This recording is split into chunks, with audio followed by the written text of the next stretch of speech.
Hello again. Welcome back to year 4 of the Religious Education Initiative. This is week 22, day 1. Last time we saw David accept Goliath's challenge, fight him on behalf of the Lord, the God of Israel, defeat him with a rock from a dry stream, and then behead and kill him with the giant's own sword. We talked about how all of this is a prefigurement of the Messiah, the Lord Jesus Christ, and his defeat of our enemies, sin and death and demonic power, by means of death. But for now, let's see how the story of David continues. So this is chapter 18, verse 1. When David had finished speaking to Saul, the soul of Jonathan was bound to the soul of David, and Jonathan loved him as his own soul. Saul took him that day and would not let him, this is David, return to his father's house. Then Jonathan made a covenant with David, because he loved him as his own soul. Jonathan stripped himself of the robe that he was wearing, and gave it to David, and his armor, and even his sword, and his bow, and his belt. David went out and was successful wherever Saul sent him. As a result, Saul set him over the army, and all the people, even the servants of Saul, approved. As they were coming home, when David returned from killing the Philistine, the women came out of all the towns of Israel, singing and dancing to meet King Saul, with tambourines, with songs of joy, and with musical instruments. And the women sang to one another as they made merry, "Saul has killed his thousands, and David his 10,000s." Saul was very angry, for this saying displeased him. He said, "They have ascribed to David 10,000s, and to me they have ascribed thousands. What more can he have but the kingdom?" So Saul eyed David from that day on. The next day, an evil spirit from God rushed upon Saul, and he raved within his house, while David was playing the lyre as he did day by day. Saul had his spear in his hand, and Saul threw the spear, for he thought, "I will pin David to the wall." But David eluded him twice. Saul was afraid of David, because the Lord was with him, but had departed from Saul.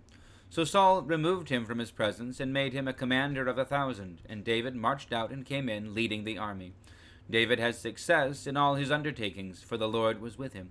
When Saul saw that he had great success, he stood in awe of him. But all Israel and Judah loved David, for it was he who marched out and came in, leading them. Then Saul said to David, "Here is my elder daughter Merab. I will give her to you as wife, only be valiant for me and fight the Lord's battles." For Saul thought, "I will not raise a hand against him. Let the Philistines deal with him." David said to Saul, "Who am I, and who are my kinsfolk, my father's family in Israel, that I should be son-in-law to the king?" But at the time when Saul's daughter Merab should have been given to David, she was given to Adriel the Meholathite as a wife. Now Saul's daughter Michal loved David. Saul was told, and the thing pleased him. Saul thought, "Let me give her to him, that she may be a snare for him, and that the hand of the Philistines may be against him." Therefore Saul said to David a second time, "You shall now be my son-in-law." Saul commanded his servants, "Speak to David in private, and say, 'See, the king is delighted with you, and all his servants love you. Now then, become the king's son-in-law.'" So Saul's servants reported these words to David in private.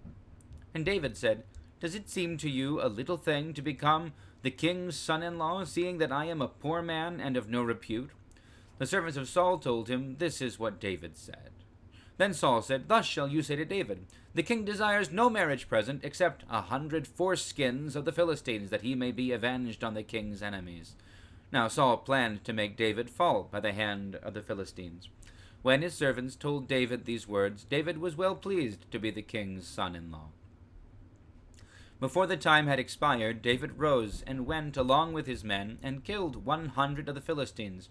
And David brought their foreskins, which were given in full number to the king, that he might become the king's son-in-law. Saul gave him his daughter Michal as a wife. But when Saul realized that the Lord was with David, and that Saul's daughter Michal loved him, Saul was still more afraid of David. So Saul was David's enemy from that time forward. Then the commanders of the Philistines came out to battle, and as often as they came out, David had more success than all the servants of Saul, so that his fame became very great. Okay. There's a lot that we could say about this. First, we need to remember, David has been anointed by the prophet of God to be king of Israel. David knows what this means. And yet, what we see David doing is serving faithfully and loyally the household of the king who he has been anointed to replace. So David clearly is not treating the kingship as a thing that needs to be grasped. And if you hear a New Testament, echo, that's not accidental, I think. David is content with his role. He is happy to be the servant of Saul. He's not ambitious. He's not trying to seize this power for himself. This is God's gift to him, and he receives it as a faithful servant of God, of the people, and of King Saul, as long as King Saul reigns. What we see then with Saul's son Jonathan, and if we remember, Jonathan has shown himself to be both bold and fearless and deeply faithful to Yahweh, the God of Israel. We saw him last year when we were reading the earlier chapters of First Kingdoms or First Samuel.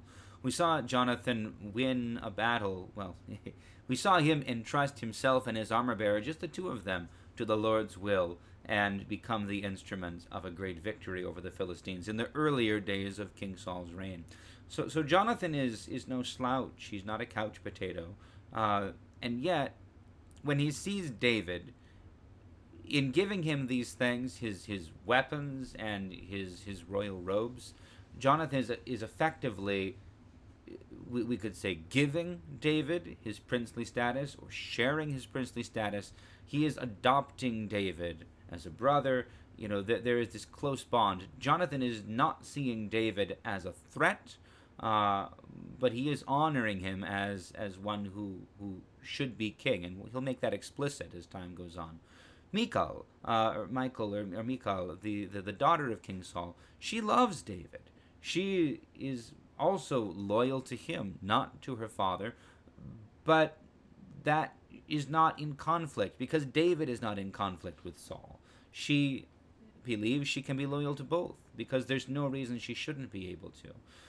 As we've pointed out again and again, King Saul has lost the favor of God, but and God has withdrawn his support and favor from King Saul directly. But in giving David to King Saul, God is continuing to build up King Saul's kingdom. He is granting him victory. He is granting him every blessing and every grace.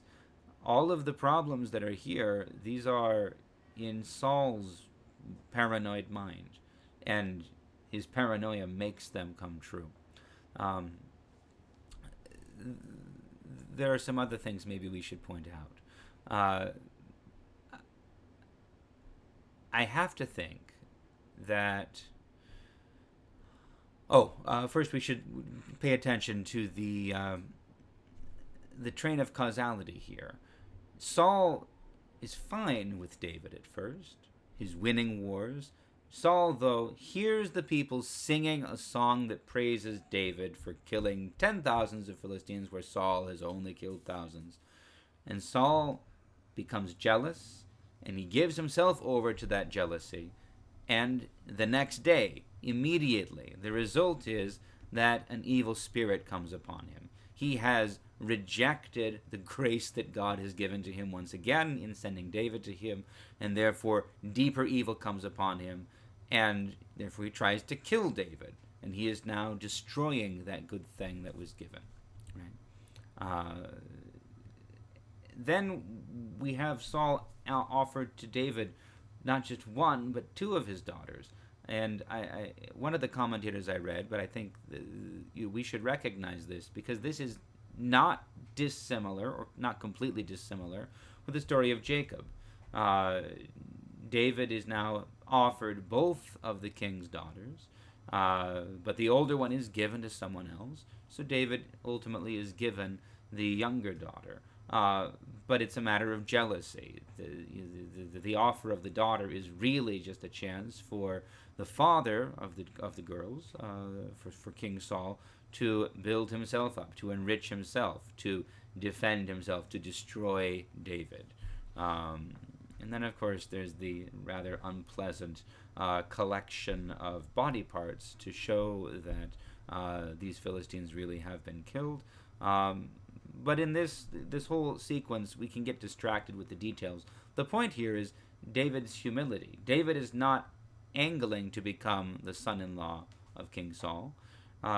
David is not ambitious. He says, I'm not worthy to be the king's son-in-law, and more to the point, I have no bride price with which I can earn this. I don't want to just be, he not a sense of pride, but a sense of humility. He doesn't believe he earns it and has any way of doing so. So David is pleased when he is told that Saul does have a bride price. There is something that he wants David to do. So he goes out and he makes war on the Philistines and brings back what Saul has asked for, and marries his wife.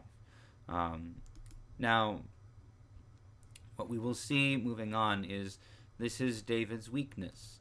Up to this point, David is righteous. David has been faithful to God. David has been granted great grace, and he is entrusting his future to the Lord without ambition, without trying to seize anything. But David has a weakness, and we'll see that playing out as the next week's readings go on. For now, we'll wrap up. I'll see you for day 2 in a little while. God bless.